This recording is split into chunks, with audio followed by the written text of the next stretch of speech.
The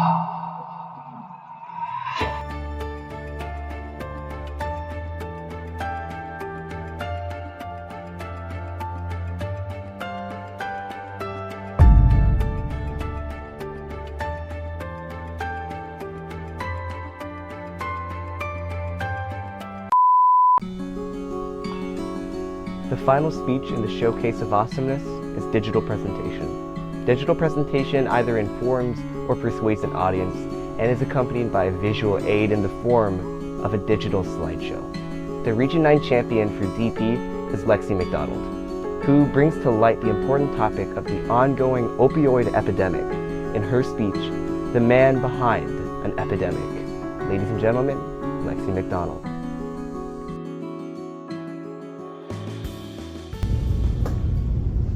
A high school athlete who injured his knees during a football game, prescribed after surgery.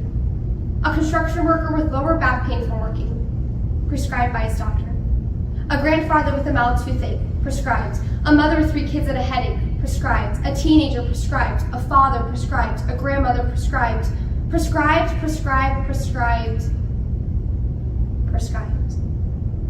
These are some of the many faces of the current opioid epidemic.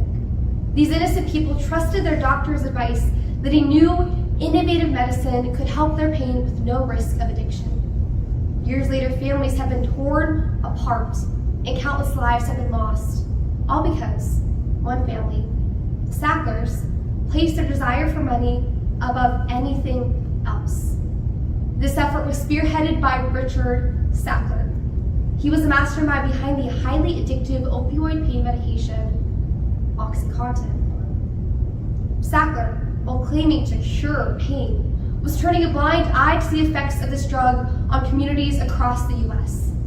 So today I'll be examining his role in the current opioid epidemic by covering OxyContin's development, Sackler's strategic marketing techniques, and the lasting impact. Most of my information comes from Barry Meyer's book, Painkiller, which details the Sackler family and their corrupt ways. In 1993, in the wake of the banning of heroin and the restriction of morphine, Purdue Pharma researchers began testing a new drug under executive Richard Sackler. His goal was to make a name for himself, his family, and Purdue Pharma as a whole. And he knew to do that, he had to do something extreme. So author Barry Meyer explains that Purdue Pharma took oxycodone, a medication that is 1.5 to 2 times as strong as morphine, and known to be a chemical cousin of heroin, and made a pure tablet of it. They then wrapped it in a time-release coating and called it OxyContin.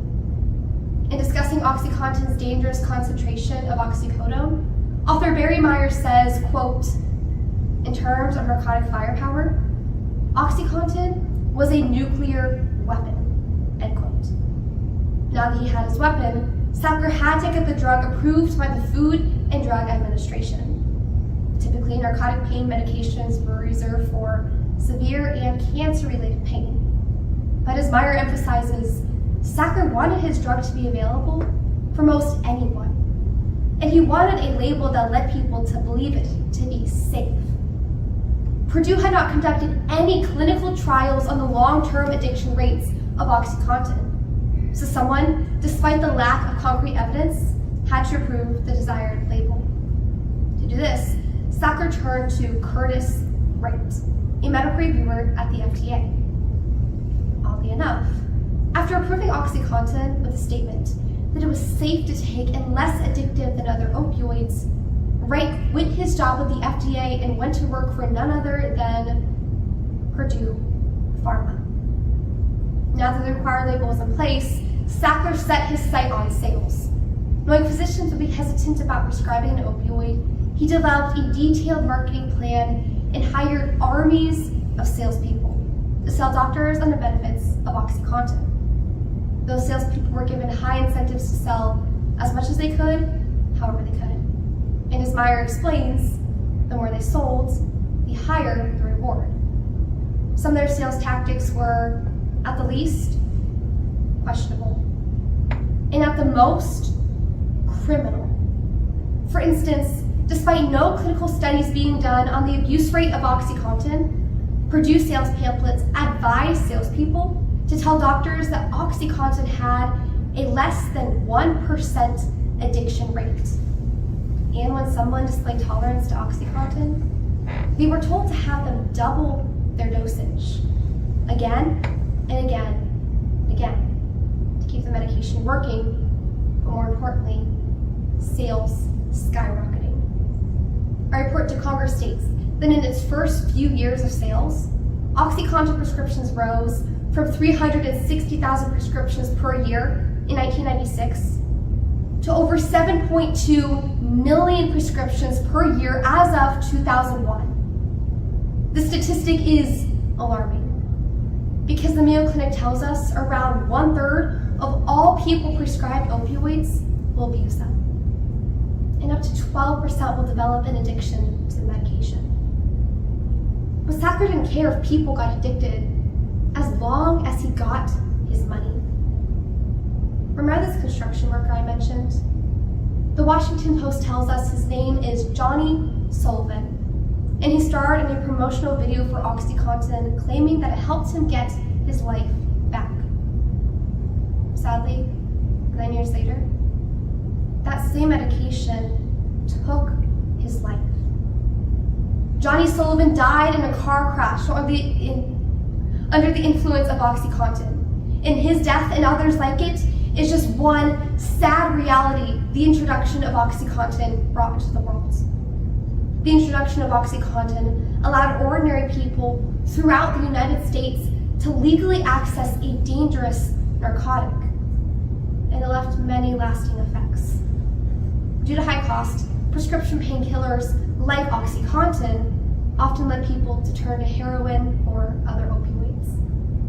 The American Society of Addiction Medicine states that 4 out of 5 people who try heroin today started with prescription painkillers such as OxyContin. The misrepresentation of the dangers of OxyContin acted as a catalyst that spurred on the opioid epidemic to becoming what it now is.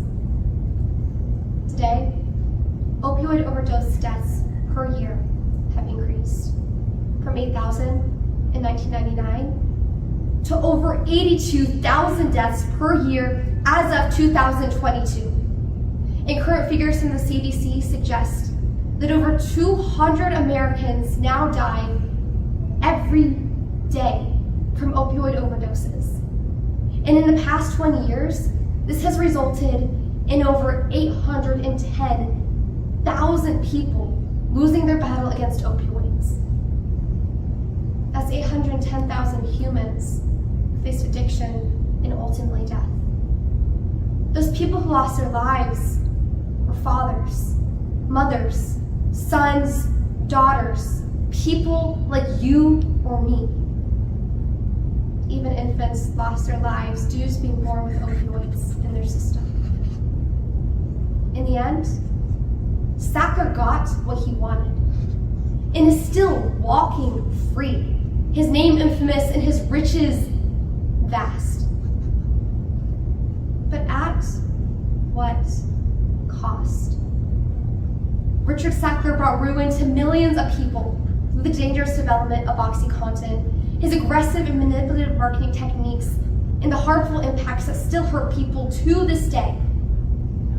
Now, I've given you a lot of numbers, and it's easy to overlook that behind every single number is a face, a person just like you or me, one with hopes and dreams and goals.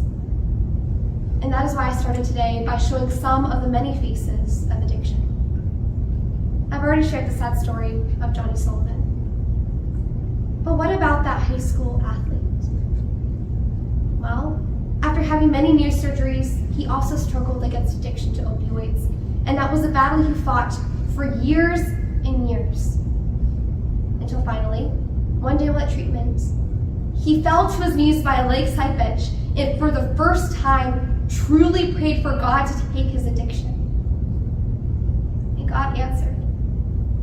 And that athlete later told people that when God met him, it was as if his world went from black and white to color. He left treatment to go home to his family, ready to be a devoted follower of Christ, a husband, a worker, an artist, a father. How do I know this?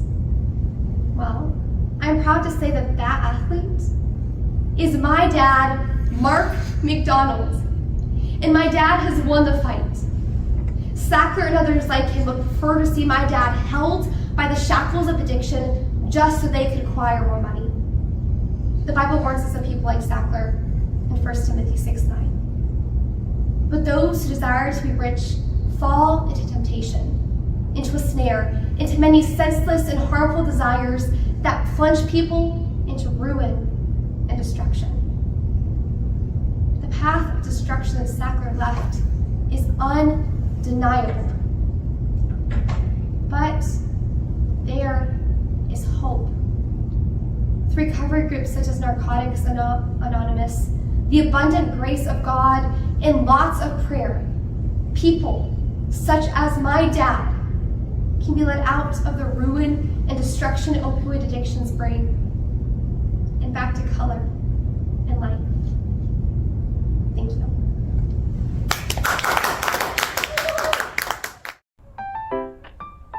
Thank you for watching the Showcase of Awesomeness. Special thanks to Shamel Deshbande, Caleb Maletta, Ty Park, and the Paul family for filming all of these episodes. I really do appreciate it.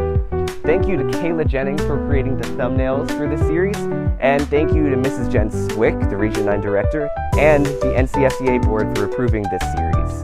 Special thanks to Riley Garrido for lending us rooms at Regent University to film at. And a special thank you to the champions for sharing their speeches in this new format. Guys, I know that this will reach many people and leave them with an enduring awesomeness. That was a little cringe. Anyways, join us next year and see the new generation of champions in Region 9 on next year's Showcase of Awesomeness. Splogos forever.